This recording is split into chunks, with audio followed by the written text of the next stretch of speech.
Again, thank you for joining us for this peer exchange on A Woman's Country, addressing the fears and misconceptions impacting the cultural adjustment of refugee families, and for your interest in this important topic. Just a few housekeeping items before we get started. If you need help troubleshooting during this presentation, please use the chat box on the right or email info@brycs.org. The webinar will be recorded and archived, and all registrants will receive an email about 24 hours after today's presentation. That email will include that recording, a copy of these slides, and any supplemental materials. You can also download a copy of the PowerPoint slides in the bottom right-hand corner of your screen. During the Q&A section, which will be held at the end of today's presentation, you can submit your questions via the chat pod on the right, and any unanswered questions will be posted and responded to on the BRYCS blog. The link for the blog specific to this presentation you can find currently in the chat box as well. And finally, at the close of today's presentation, you will be redirected to a short evaluation. We appreciate your feedback. We take all of that into account as we plan for future webinars. Without further ado, I'd like to introduce our presenter for today. Goli Bellinger is a clinician and consultant in private practice, where she provides counseling to dating and married couples in crisis. She also conducts psychological assessments and provides forensic testimony for individuals seeking immigration relief through asylum, hardship waivers, and petitions for victims of domestic violence and other crimes. For the past 5 years, she has been an adjunct instructor at the University of Maryland, Baltimore School of Social Work, where she teaches a course of her design titled Clinical Social Work with Immigrants and Refugees. Ms.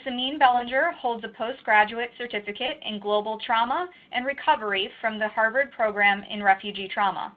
She brings over 15 years of social work experience in both clinical and administrative settings in the fields of mental health, child welfare, and immigration. She has served in the federal government at the Office of Refugee Resettlement as a monitor and technical assistance provider with both state refugee coordinators and shelters for unaccompanied alien children. At the U.S. Committee for Refugees and Immigrants, she co-authored an adaptation of the evidence-based model and established relationship enhancement for refugees and immigrants. Her work has been replicated several times through federal funding to support families to adjust to life in the U.S. She has also served as a consultant to several ethnic and community-based organizations serving refugees both in the United States and Venezuela. Thank you so much for joining us today, and I'll turn it over to you. Thank you, Jackie and BRYCS, for inviting me, and thank you, everybody, for joining us today. I'd like to go over a few of the objectives for today to help connect to refugee fears and goals of family preservation, to be able to distinguish situational couples violence from classic domestic violence, also known as intimate partner terrorism, and then to review some strategies for approaching family safety topics and prevention of situational couples violence.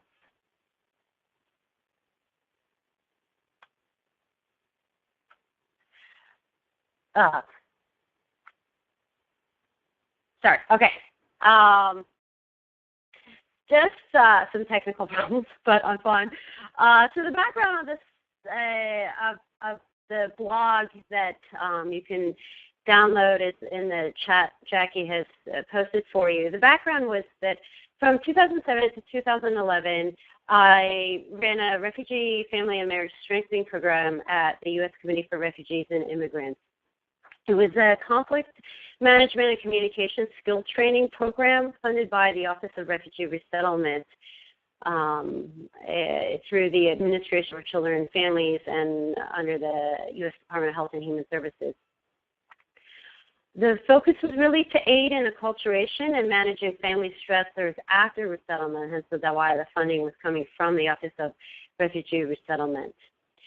The program was 8 to 24 hours of psychoeducational workshops, as well as family and community events and trainings for community and ethnic leaders, as well as training for case managers in using the model in communication and troubleshooting difficult situations with refugee families. We served over 7,000 refugees from 30 ethnic communities all across the world, pretty much all the refugee populations coming in over those 5 years. We were present in 7 states, and I had a wonderful team of 10 program coordinators within the field. They were all refugees and immigrants themselves, as well as myself. And so we brought that lens in taking this American model and adapting it for the refugee and immigrant populations.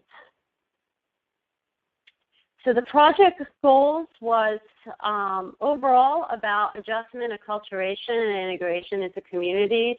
There was a secondary goal, of course, of family violence prevention.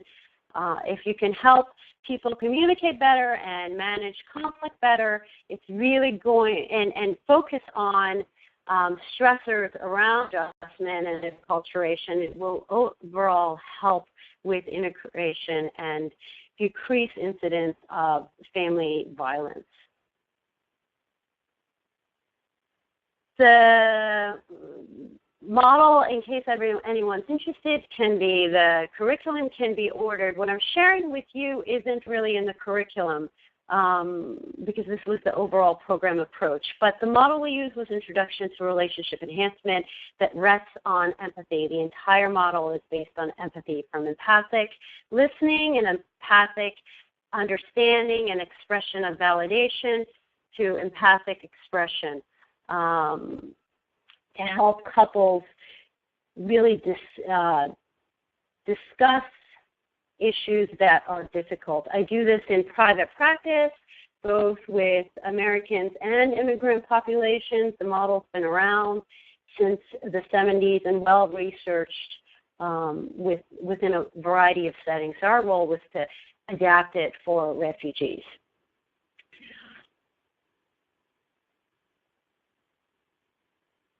And just so you know, everybody went through this initial Introduction to Relationship Enhancement model and 8-hour workshop. And in that 8-hour workshop was at some point we had to address family violence, which is what you will see here.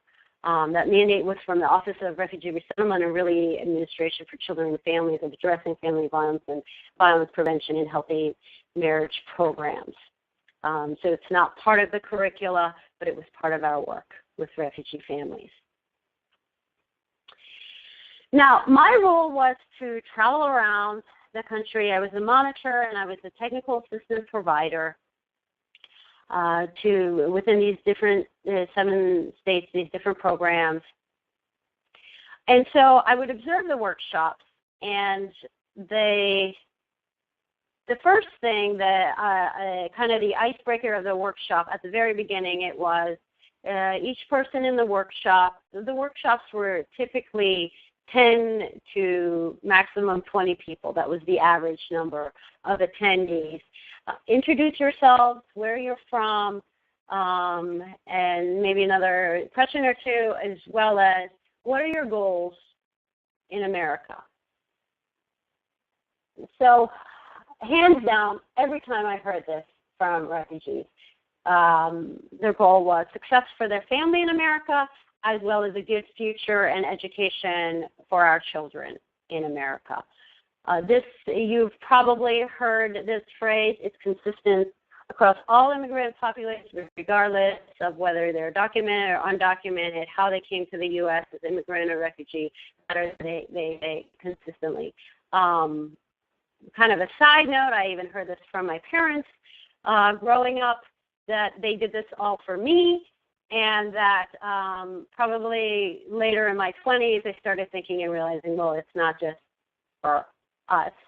You did it for yourself too. But that to the side, pretty much everybody comes, they're focused, not on themselves, but really the sociocentric value of family and children and preservation. The second thing I noticed, the second icebreaker activity was having a discussion of marriage in America. So the group facilitator said, let's discuss now marriage in America. What are your thoughts about that and your families coming to America? And invariably, in every single workshop that I observed, regardless of what ethnic group people were from, somebody always said this phrase, America is a woman's country. Now, it would either be exclaimed kind of, maybe with some emotion, America is a woman's country, or just a bit solemn, America is a woman's country. I heard it only from men. So as we discussed it, women would chime in. And again, it was from men from all over the world. So it was quite a powerful statement, and for me to see it over and over again, what is going on? That people have this perception, and regardless of where you yourself may be in your impression of America and feminism and women's rights and human rights, this statement isn't quite accurate. Anyway, this is the statement I heard. This was amongst the general discussion of other things they talked about, that there's a high divorce rate in America. And while there may be now rising divorce rates in other countries, people knew that there was a high divorce rate, or they had learned shortly after arrival. They were afraid, and they talked about children becoming disorderly and independent and being Americanized, and that affecting the family, that there were problems in marriages, not just American marriages with their high divorce rate, but they had heard of problems within other refugee families. And of course, they had heard stories of maybe sometimes horror stories as it may be experienced, of women just leaving their husbands.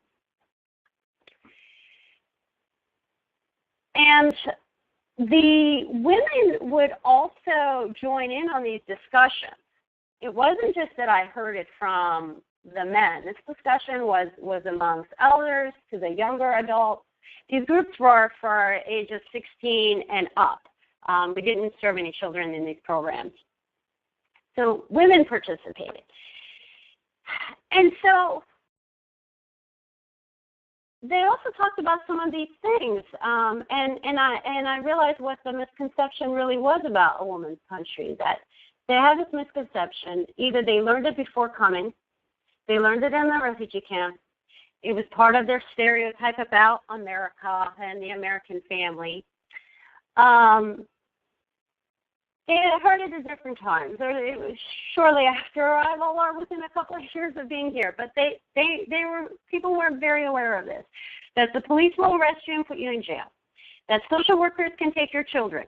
That included myself, because I would introduce myself as a social worker in these workshops, and I was slightly embarrassed to even recognize the power I had, or perceived to have had, as well as the government may deport you. These are all very true. These things can happen. But listening to this, I gained considerable empathy for these families. They had fled the worst of circumstances. They hadn't just lost their loved ones, but also their community and spiritual support systems. They miraculously managed to escape, and somehow, or as you all know, only 1% of refugees worldwide get resettled. So they managed to get here with something intact, and whatever was intact, whether as you see in this picture, is 3 people, or maybe just their spouse, or just their mother, they managed to make it here. Yet, after escaping all that persecution, in the safety and security of this wonderful nation in the United States, they may still be perceiving their families to be in danger. They had fled war and persecution and sometimes torture, and now it was as if they're in danger of losing their children and being, in a way, persecuted by the U.S. government, which is absolutely not what what we ever wanted people to be feeling. So first my empathy began here. I also had empathy towards the men. I realized that these men weren't angered or annoyed about their wives having rights, and in this woman's country, really, it was more so they were scared of losing their wives and scared of losing their families and children, and really are operating from a place or responding here in our discussions and potentially operating in a place of fear. My other area of empathy that I encourage you to develop is that it wasn't just the men. It's that women are also unsure of how to balance their new lives and responsibilities. They're now here, and maybe they start working before the husband does. Maybe they get the language quicker than their husband may. Or maybe they're alone and there is no husband, and they have to balance working, taking care of the kids, figuring out the schools and the school systems and the differing expectations there and the roles that they have. And on top of that, the cooking and the cleaning and all the different roles. So it's just, as you can imagine, this is the part of the empathy we approached our discussions on family violence. And so one of the neat things about empathy is, and I teach this all the time with couples that I work with and families, and this is in the program, empathy slows down the process. It calms people down. It calms both the speaker down. It also calms the listener down. And kind of in the state of calm allows opportunities for us to address and get in deeper into the fears, as well as in establishing, gives us an opportunity to establish the boundaries and talk about these very serious things that need to be discussed and need to be understood of what may be tolerated or not tolerated. So from there, we were able to address interpersonal couples violence.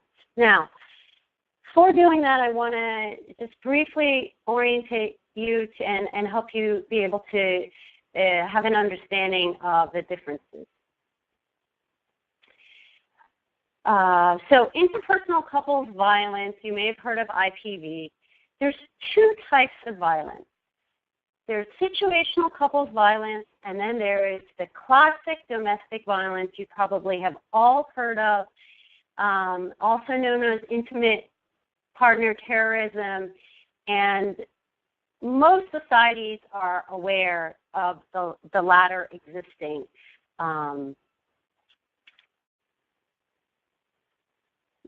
So some statistics on intimate partner violence.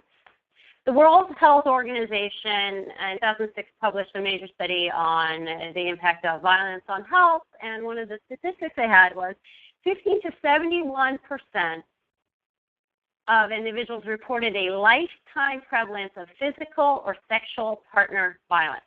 So huge range, right? 15 to 71%. National Coalition Against Domestic Violence. Here, U.S.-based agency has wonderful resources that I've also put a link in for you at the end of this presentation. 1 in 3 women and 1 in 4 men have been physically abused by an intimate partner. So if you're sitting in a group kind of listening to this presentation, or if you think about the coworkers that you have, statistics shows 1 in 3 of you as women and 1 in 4 of the men have been physically abused by an intimate partner. Now, this is quite a big number, right? This is quite common occurrence. So I'd like to help explain some of the different things that may be happening. Not everybody's experiencing the same type of violence. But what's important to know is that violence and abuse are universal. They're not cultural specific. World Health Organization has found it across the world. We, in our work with refugees, found it across populations. And it's quite prevalent within the American communities here in the U.S.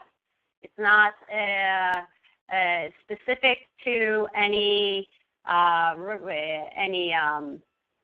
race also, as well as socioeconomic or educational class. Anybody can be a victim. So there are 2 types. Situational couples violence, the next 2 slides are like this, and classic domestic violence on the right, also intimate terrorism. We most often hear about classic domestic violence. In this relationship, the victim feels powerless and trapped. Sorry, I've gone too forward. Sorry. The previous slide.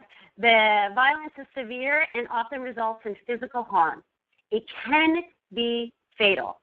There's battering, the concept of battering. The batterer is almost always male, but not always, but the majority of time it is. And there's this power and control, then with your victim typically being female, the majority of the time. In same-sex relationships, lesbian couples, there will be 1 batterer and victim, as well as with gay couples, 1 male batterer and 1 victim. Situational couples violence, the violence is milder, it's less frequent, it's less intense. There's rarely hospitalizations. It's an injury. It's not that common as it is in intimate terrorism. Violence is mutual. Both people might do it not just to defend themselves. And there's no clear victim. It just may happen in a situation. There's a fight, things escalate, and something unfortunately happens. And it can be severe. It could sometimes lead to death, but it's not a pattern of power and control and motivated by domination and control and coercion and intimidation. The power and control is absent. A systematic pattern of this is absent. Yes, in a fight, somebody may get really upset and want to control their husband, so they do something for them, and they're so sick and tired of seeing it over and over again, and it leads to an incident of violence. But overall, there isn't this theme of power and control and coercion throughout all aspects of the relationship. So therefore, there's no fear of, there isn't a fear of the partner. Maybe there's fear of like, we're going to have another fight every time I talk to him. But, or her, she's always picking fights, but actually being afraid of your partner is missing, where victims are living in profound fear in intimate terrorism. That's where that name terrorism comes from. It's this fear that is created and it endures through the relationship, and typically it gets worse over time, though sometimes it lessens.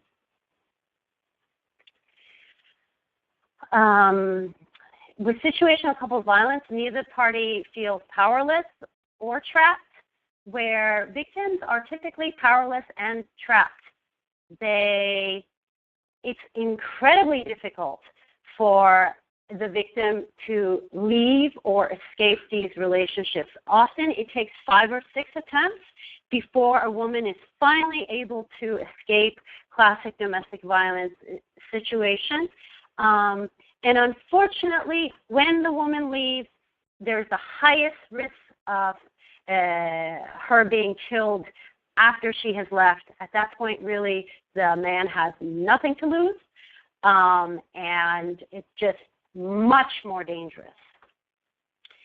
In situational couples violence, neither party has that sense of feeling powerless or trapped in the situation.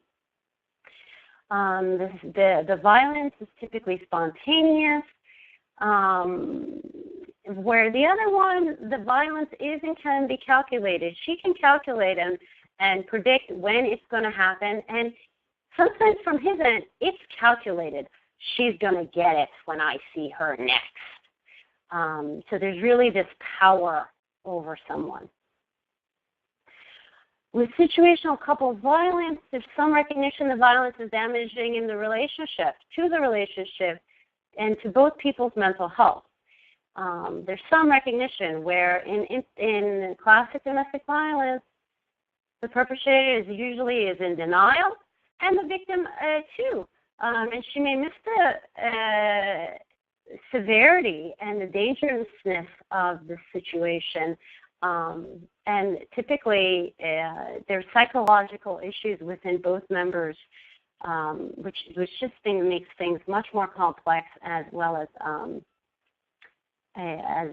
intervention efforts. Now, my presentation is about prevention. It is not about intervention for classic domestic violence. You may use some of these tactics here for possibly intervening in a mental health setting, but only with situational couples violence. My recommendations are not for classic domestic violence and intimate terrorism. It's definitely contraindicated to provide couples counseling, as well as such workshops to this kind of population. Okay. So the recommendations for prevention are for resettlement agency, community providers, mental health service providers, as well as the schools.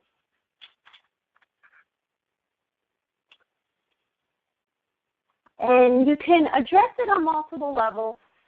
Prevention can be done on multiple levels, and these discussions around family violence and safety and acculturation, individual level, the couple level, the family level, of course, with older children, with extended family group, with maybe the in-laws, as well as aunts and uncles involved and their families, brother and sister-in-laws, doing it with groups of unrelated individuals, as you typically have if you have a large acculturation group, as well as multi-couple, multi-family groups, which is what all of these interventions all of these levels we intervened, and we did our preventative work within the family strengthening model. And the last three bullets with the larger groups was typically the way we did our preventative work and our psychosocial trainings, the communication, problem-solving, relationship enhancement model.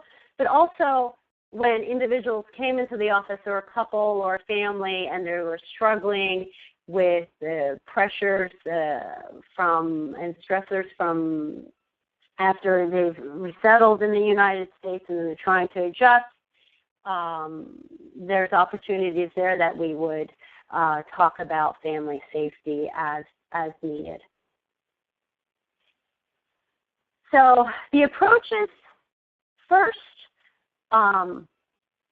anytime you need to say something really important, and again, this is really founding part of the relationship enhancement model, always start with empathy. Always try to put yourself in your client's place.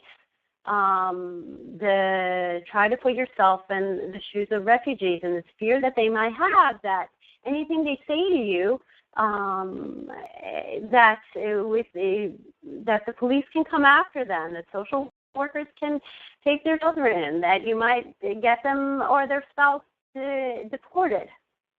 So connect first to that, connect first to those fears and misconceptions and understand where those misconceptions are coming from. We all have heard of strength-based approach, the classic social work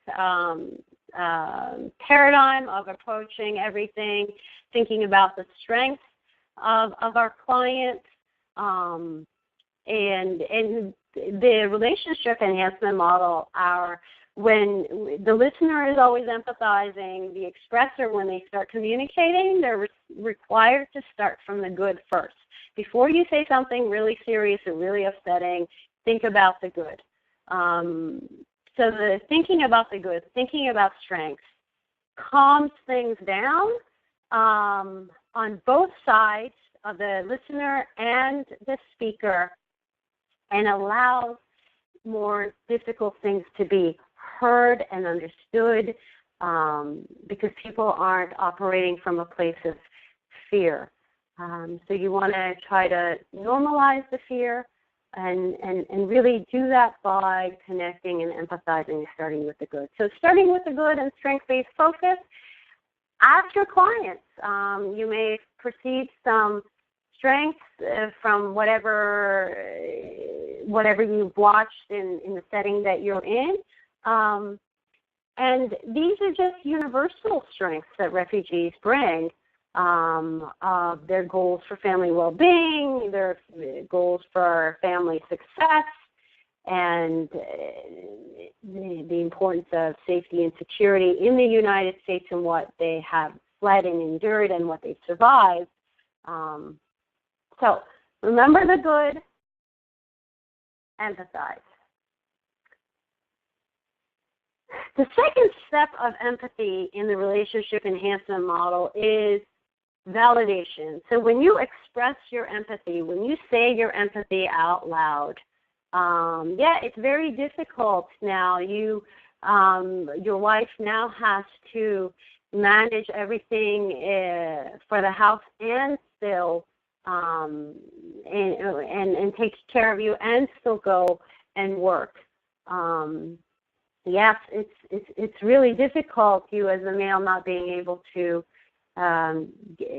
get your career started here, and seeing your wife take these what seems to be maybe a job that's below their skill level and embarrassing or shameful for the family. Empathize and validate with their losses and their support systems. So you've lost your family members that typically supported you. And then also recognize, again, validate out loud the differing rates of acculturation in families, both between spouses.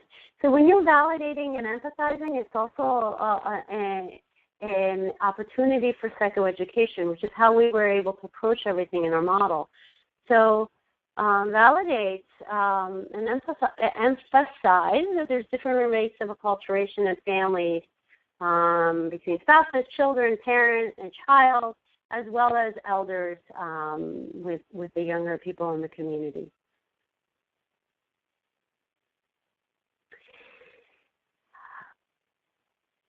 From our empathy, we were able to give the guidance and our expectations. We wanted people to communicate. We wanted people to embrace our program, of course. So from there, we're able to say, we said something like, now that there's a loss of support systems through immigration, it's important to begin having direct discussions with your spouse regarding fears, concerns, desires, and challenges related to the losses and gains from immigration.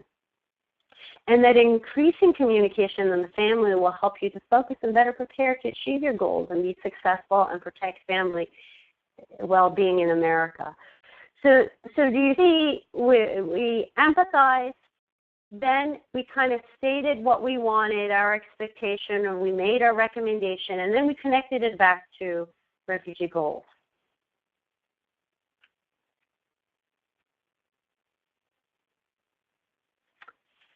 So now gave us the opportunity to get into the serious and even more serious discussion about family safety and U.S. laws.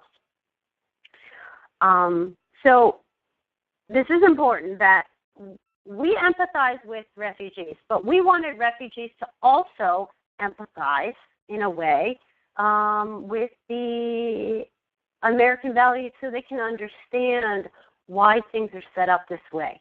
And from there to help clarify their misconceptions. So the United States, there's a typo. The United States cares about individual safety. First thing we said. This is kind of a script that my team went off of, and feel free to use it. The United States cares about individual safety. Refugee resettlement is consistent with safety values to keep people safe.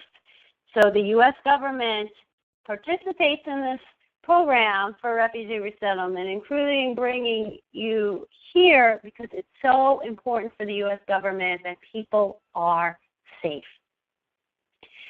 The U.S. government also takes responsibility in systematically ensuring safety and keeping all its residents here in the U.S. safe. Everyone's safe, regardless of religious or political affiliation, regardless of sexual orientation, gender. The U.S. takes the responsibility in systematically ensuring everyone's safe. So this includes protection to you, to your wife, to your husband, and to your children.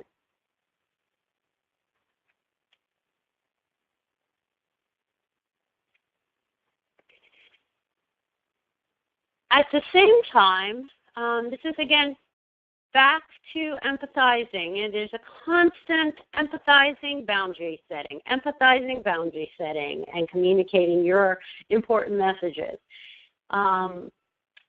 So empathize and just help, this is part of the psychoeducation, and highlight the risks of violence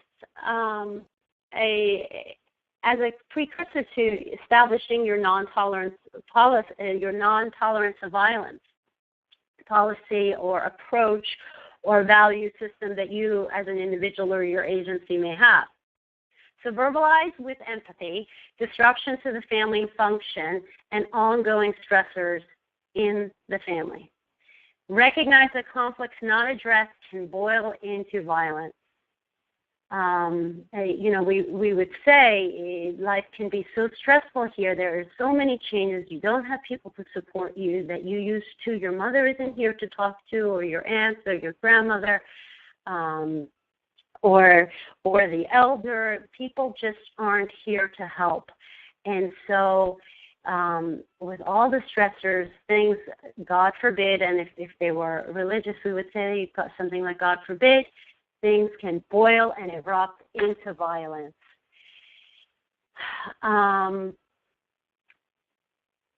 So we're kind of empathizing and validating the reality that this can happen. It does happen. And if you look at the statistics, it will happen. Also, it gave us an opportunity to really highlight the dangers of physical discipline to children. So if you hit your child when you're really angry, all that energy you have can actually hurt your child when you don't intend to. You may not intend to at all. And then you can highlight the agencies or your schools or the U.S. non-tolerance of violence, whether it's intentional or unintentional. And at that point, the message was typically better received. When we delivered in this kind of formula that I'm sharing with you, people never said anything complaining about it. It was really well accepted, and really thoughtful comments came after that. Very different from the beginning with these comments around America's a woman's country and people just, responding out of fear and confusion and misconception. So we are able to promote a non-tolerance policy from at this point. You're really doing it throughout, but you're keeping your audience with you because you're communicating and through empathy and validation and communicating through boundaries, through focus on strength. So having a non-tolerance policy in your agency, consider kind of establishing that and putting it in writing if you can. We were required, all ORR grantees for these specific refugee healthy marriage funds were required to have a domestic violence protocol and non-tolerance. So the purpose was for family safety and well-being. Also to educate, the responsibility to educate physical and emotional abuse is a serious obstacle to family stability and healthy relationships. So not just abuse, but violence is a serious obstacle. Abuse, I kind of differentiate when it becomes a pattern and it's about power and control.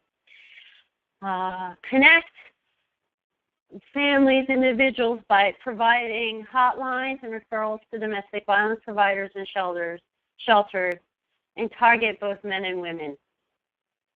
It's really important to train all agency staff in interpersonal partner violence, as well as situational couples violence and classic domestic violence, having that differentiation and partnering with domestic violence agencies. Those agencies really are also the best support of resources and addressing classic domestic violence.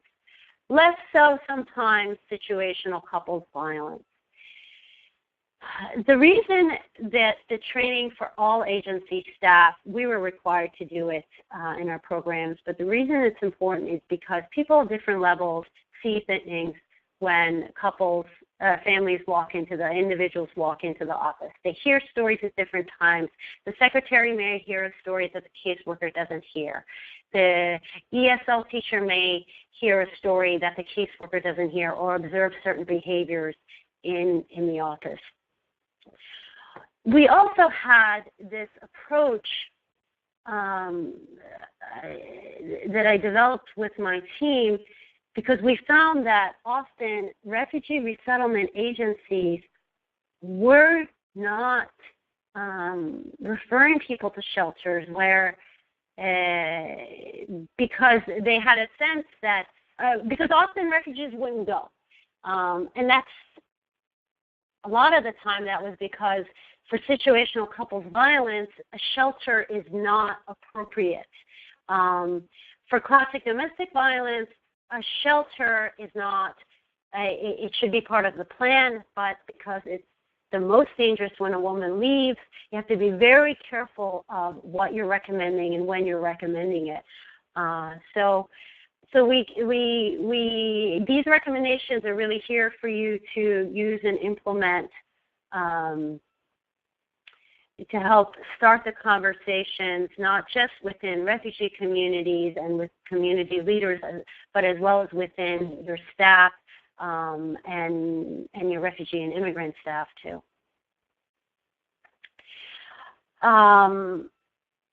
This is from our domestic violence protocol that we had that I said was standardized as required from the Office of Refugee Resettlement. This part was standardized. You can use this language, feel free. If you have protocols out there, if you want to establish policies or principles, that your agency recognizes that domestic violence is a complex problem.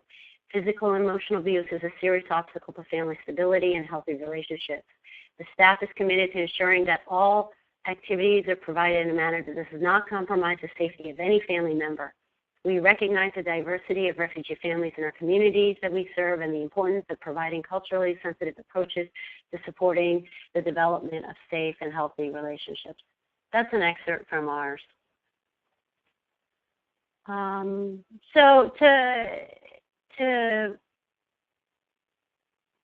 wrap up, these recommendations you can incorporate in your cultural orientation workshops within the first couple weeks, so within the first couple years that you're working with refugees, within psychoeducational workshops, such as the ones we had on communication problem solving, as well as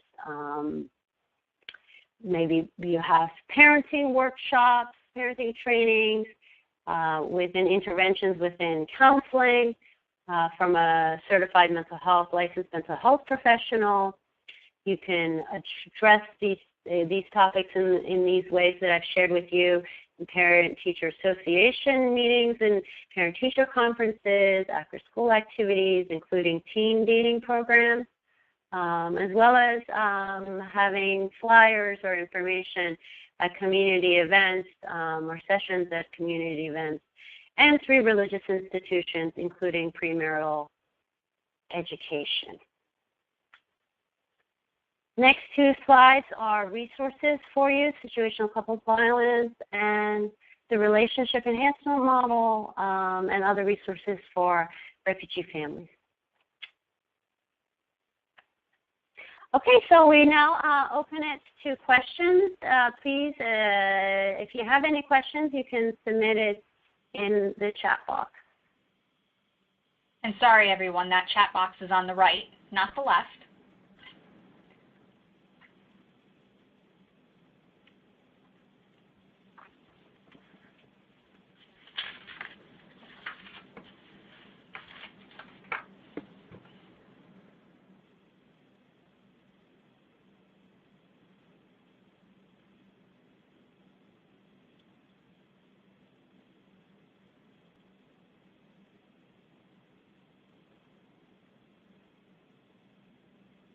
Any questions? I know I threw a lot at you.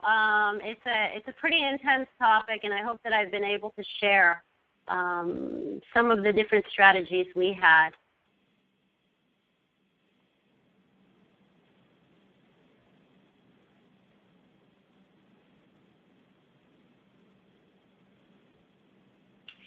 So thank you for your question, Anita Gonzalez, on how might some of the information apply to situations in which there is violence between siblings. So the question is, it would depend on what age is the violence occurring within. Depending on the age, you can approach the discussions with the parent and teenagers together. With the teenagers together.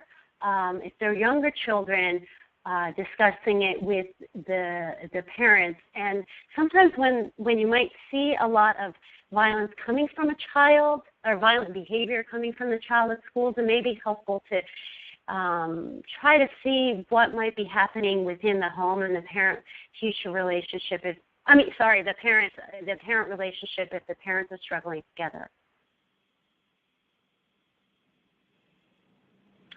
Okay, and next question I see is, how do you confront gender norms that prevent participation or cause communication issues? I was fascinated with this topic, and I ended up publishing about my work within the Relationship Enhancement Model, specifically on gender responsibilities. One of the things we did was, instead of talking about there's different gender roles and you're expected to kind of conform, we focused on gender responsibility, the inherent gender responsibilities that people came assuming and expecting, and with lives changing in the United States, whether the man and the woman are both working, husband and wife are both working, or whether the woman's only working, that really to talk about and negotiate, talk about balancing and figuring out how to manage gender responsibilities. The responsibilities, not the roles, So stay away from a discussion on expectations and roles and values around that, but what responsibilities are important and what's not getting done, and where one needs help at home.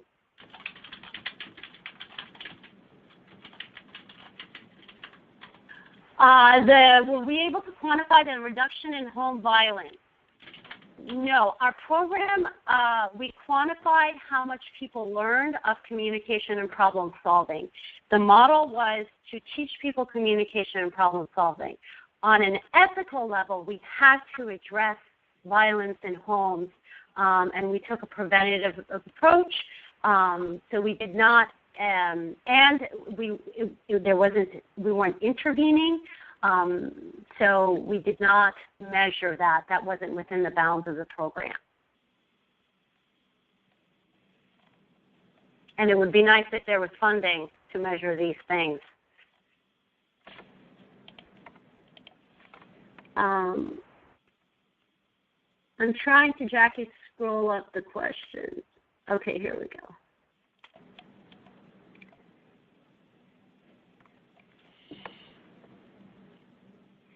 Enough, Kay Jones, I'm misunderstanding your question. Enough experience with Muslim refugees to speak of any adaptations might be helpful.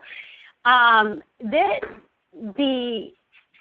heard America's a woman's country from many Muslim men, Christian men also, from West Africans, East Africans, from Southeast Asians, from lots of Iraqi men, Iranian men. I heard it within a variety of Muslim groups, including Southeast Asian Muslims from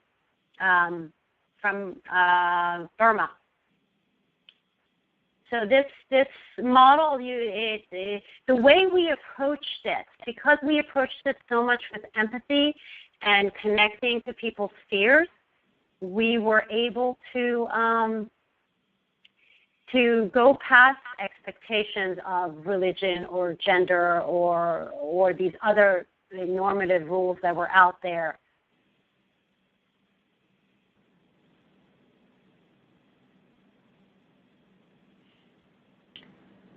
Thanks, Goli. We have a few more people I can see typing in some questions now, so we'll give them a moment to give their questions. We have time for maybe 2-3 more questions.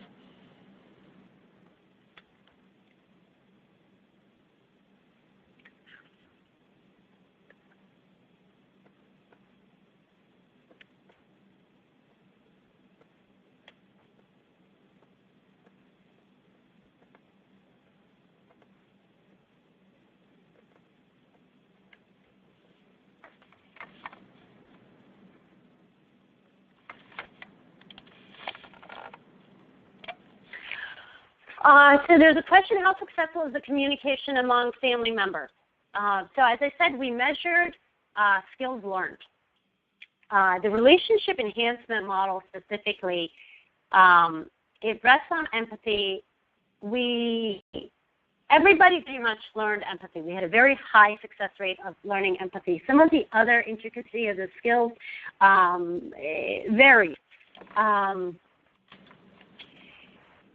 The model in itself, and what I use even with Americans, it takes really 12 to 24 hours of workshops or therapy over time for people to learn and get comfortable and understand how to communicate from a position of empathy. So empathy takes a lot of practice. It's a super easy skill, but it's incredibly difficult when emotions are charged. And my approach here with you all has been for you to approach from a position of empathy. Also, we recognize that people came with communication skills. It's just that it had changed who was supposed to talk to who and who you would talk about with what. What's appropriate for you to talk with your spouse about, and what's appropriate that has to do with your spouse is appropriate for you to talk with your religious leader or with an elder in the community. So we recognize that people came with solid communication skills. Well, with communication skills, not solid communication skills. Even Americans that I work with sometimes, most people that I see, the first thing they said is we need help with communication in our relationship. And so people have a way of communicating. This was a way to add empathy to communicating when there's something difficult and slowing down the conversation. So if you would like more information about the relationship enhancement model, I've given you some resources there. The focus of this workshop webinar we're doing today is really how you as a service provider can use empathy to connect with refugee fears and misconceptions.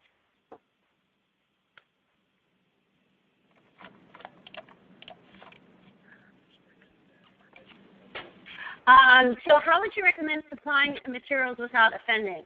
So the way we would do it is, because we're generalizing, I told you the 4-step approach of how we even approach the topic. At the end of that 4-step approach, when we talk about our nonviolence policy and say sometimes there is somebody whose life may be in danger. And then we would share either the 1-800 national hotline for domestic violence or a local hotline. We usually just had it written on the board so people could see it. You can call the National Council on Domestic Violence and ask them for flyers to have in the bathrooms that you could post, as well as you could just have the things in your waiting room. So it's available to everybody. You're not narrowing down and pointing out a one person. It's general information you're sharing for anybody in case someone is in danger. This is information for you to have. So I hope, I'm not sure, Anna, if I answered your question, if I clearly get your question about offending, but I think that's what you mean.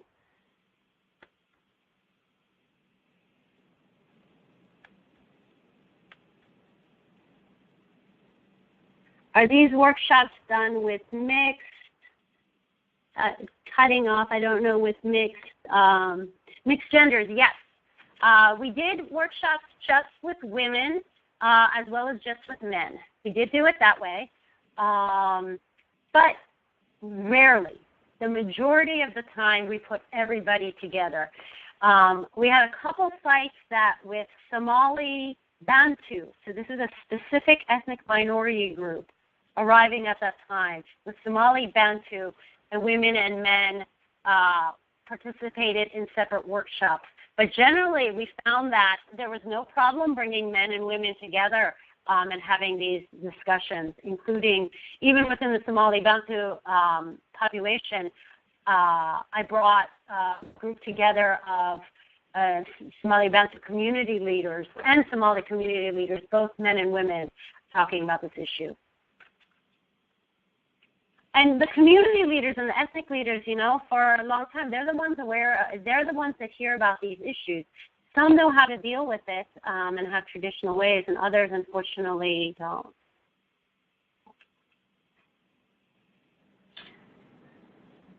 Okay, thank you so much, Goli. We'll wrap it up here. As you can see on the slide on your screen, we have our contact information. Please do visit our website.